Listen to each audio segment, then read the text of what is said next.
Une exposition du calibre de celle qui va ouvrir en septembre ici ne pouvait pas être faite en moins de 4 ans minimum.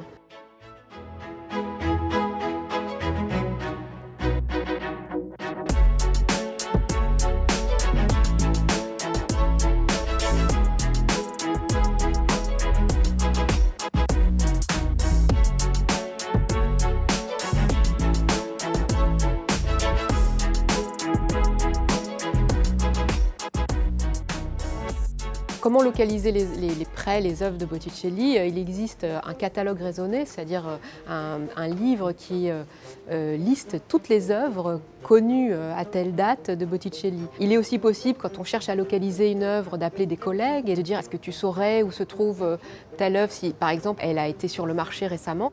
On fait une recherche empirique, on essaye de remonter la provenance pour la retrouver. C'est ce qui s'est passé à 1 ou 2 reprises.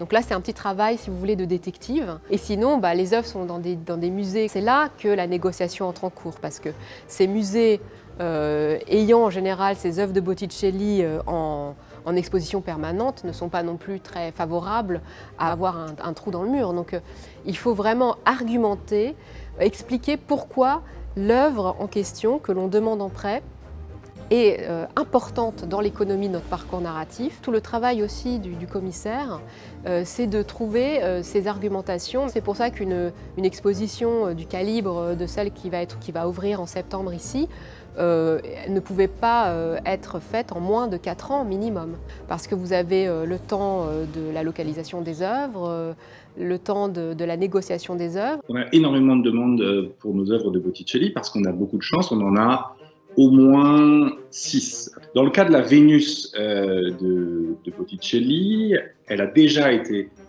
prêtée, notamment à Londres en 2015-2016. Quand on demande une œuvre, c'est pas de dire oui c'est possible, c'est pas possible. C'est qu'on regarde le projet scientifique. Est-ce que scientifiquement ça vaut le coup de risquer un déplacement? Et le projet scientifique était non seulement excellent, mais en plus il permettait de confronter notre Vénus avec une Vénus qui se trouve à Turin. L'impact du Covid nous a permis d'obtenir des œuvres qui finalement étaient engagées dans d'autres expositions ou n'avaient pas tout à fait terminé leur temps de repos.